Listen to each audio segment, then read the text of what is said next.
Hey everybody, I'm Charlie Smith. And I'm Eddie Rocks, and you're watching Sweet Daddy's Monster Jam. This is the show where we focus on local musicians here in the Coastal Empire. And nobody represents the Savannah scene better than Ginger Fawcett. Now, she is the lead singer for Liquid Ginger, a group that has been performing here in Savannah for some 17 years. And we met Ginger on Facebook. Actually, we contacted her through Facebook Messenger, and she agreed to do the interview and invited us graciously to her home. And we met her last week and did this awesome interview.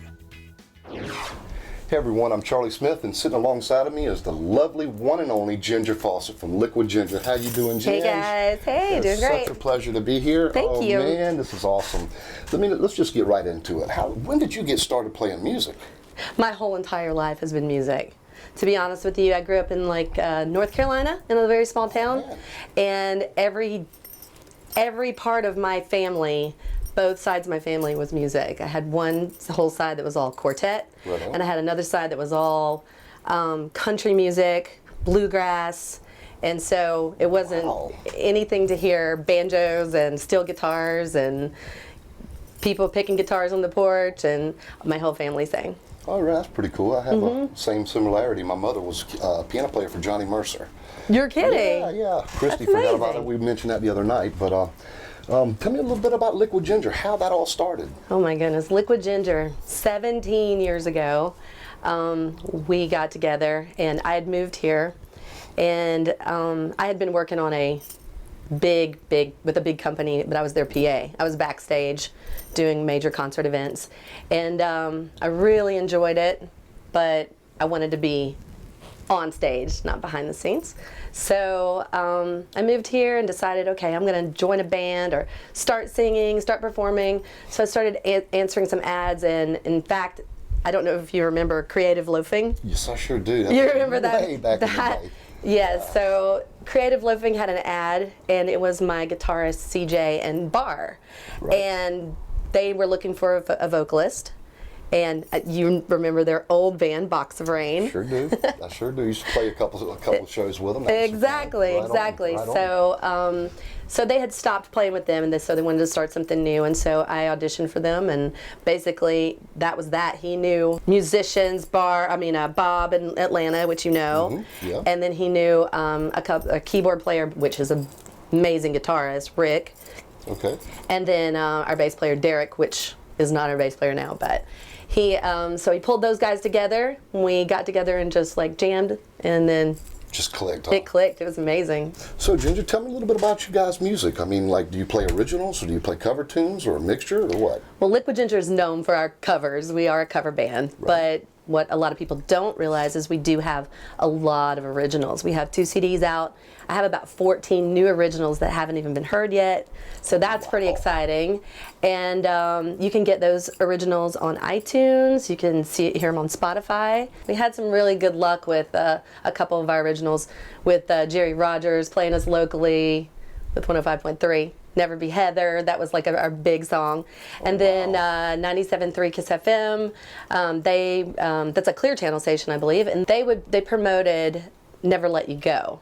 And that was a big song for us as well. In fact, that song was the second most requested song in the Coastal Empire for 6 weeks in a row, beating out Mariah Carey. Okay. Right, that's what I'm talking about. So it was pretty fun, and we got to open up for Eddie Money, and we had some really big shows during that time. So it was a lot of fun. Right on. What about your covers? I mean, give me some of your favorite covers you do that you enjoy playing. I like to say that we cover everything from Led Zeppelin to Lady Gaga.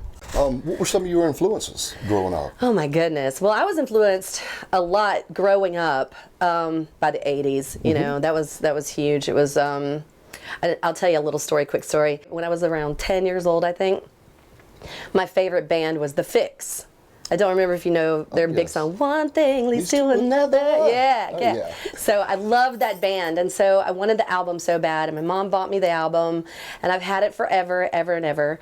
And then I guess about probably 7-8 years ago, this company came to us and asked us if we wanted to be open for the Fix, that they had heard our original stuff, and they wanted us to open for them. And I was like, "Are you kidding me? That's awesome!" So went to South Carolina, opened for them, and actually got the Fix, the whole band, to sign my original album from when I was 10 years old. Who would have thought? You know, I know it. That is at so 10 years awesome, man. old. Yeah, but I always just listened to music on my, my record player. That shows my age. But on my record player growing up, I would always just listen to, I had stacks and stacks and stacks of records. Still have them to this day. But that's my favorite thing. But yeah, we have tons of originals. So if you want to hear those, Spotify, iTunes, buy them. Ginger, what inspires you to write music? It's funny because in my younger days when I was writing music, it was basically every song that I wrote had to do with my boyfriends and men that I dated. And if you listen to my songs, they're pretty angry, actually. Yeah. I haven't had too much luck in that department, I guess, but I'm so Taylor Swift is what I am. I am. But I guess now this last album that I just wrote is more about what's going on in the world, and it's not really relationshipy, as much as it is. I think it's a more mature album, so I'm pretty excited about popping these songs out. It's been a while since we've been in the studio, so it's time to get back in. Right on. What venues do you play at locally here in Savannah? Locally, there's a lot of good places to play. Not as many as I want, because for full band, it's really, that's like the toughest part. There's a lot of places where we can play acoustic, and that's cool, but we have a full band and we don't really get to showcase that much. And I would love to see more venues have bigger stages with lighting, but there's a lot of cool places like Barrel House and, Wild Wing, and there's, I can't even think of all of them right now, but we play a lot at Boomies. On Congress, but that's a small place, so we have to do acoustic, right? And which we love it. We play in Richmond Hill a lot at Flashback, and that's a good little area and good space, and they have a great fan base. And then of course Wild Wing, we play out there in City Market, and there's not a lot of places downtown that I'm ready for the music scene to develop a little bit more in Savannah. Right, it's a great place, but I could see it developing more into a Nashville kind of scene, or like a New Orleans thing. You know what I mean? Yeah, they don't. That'd be cool. They don't really showcase us like we should, and we don't play like the hours of hearing music. We should have every day. Every day there should be live music, every single day, and there's not. Just very few places showcase live music, during the week, and they start very late, and I think it would just be awesome if we had some daytime music and some things going on around our city that just showcases that. Well, speaking of local, is there any local bands that you really like a lot? I've really kind of pushed myself to go see a lot of music, a lot of live music. So I love, of course, my girl Sarah Poole. She's my baby. Yeah, she's so cool. Well, in fact, Sarah, I had this class called Sing Savannah for 5 years, and so Sarah was a freshman in high school when I found her. Wow. And I pulled these girls in and I coached them, and I mentored them, and we did a lot of fundraising, and we learned about recording. I took them in the studio to actually record their own original songs. We did writing. It was an amazing program.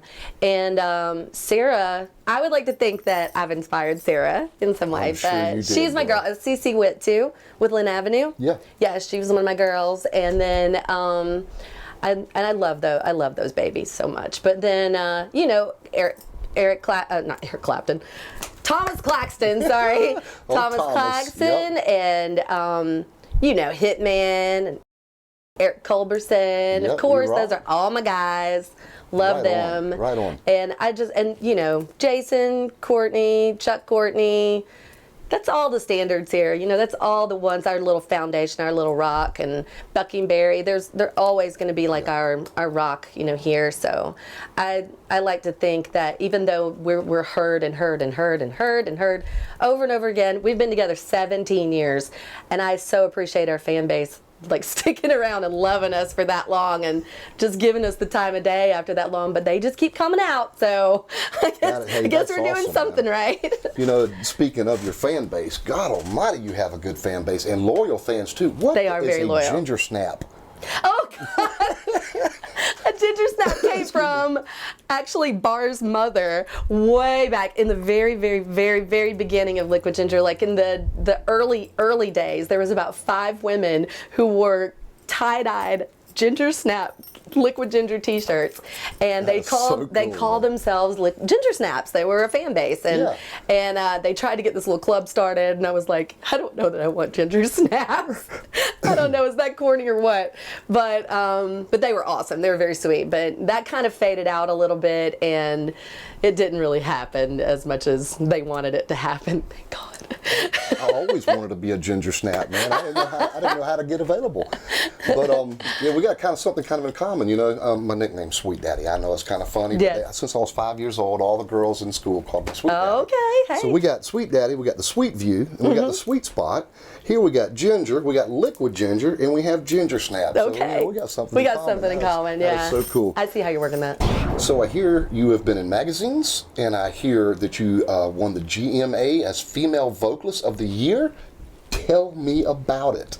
Well, I have been in several magazines. I'm pretty excited that I did the cover of Savannah magazine, which I hear is still the most sold magazine yet, as far as Savannah magazine goes, you know? Cool. So I think that's pretty awesome. Oh, yes. And then I was in South magazine. I had like a 3 or 4 page little spread in there. I thought that was kind of nice. And, you know, just did some ads and some really nice stuff like that. And then Georgia Music Awards, I actually won the very first year of the Georgia Music Awards, which was crazy. It came about. I just got an email that said that you are nominated for a Georgia Music Award. Right.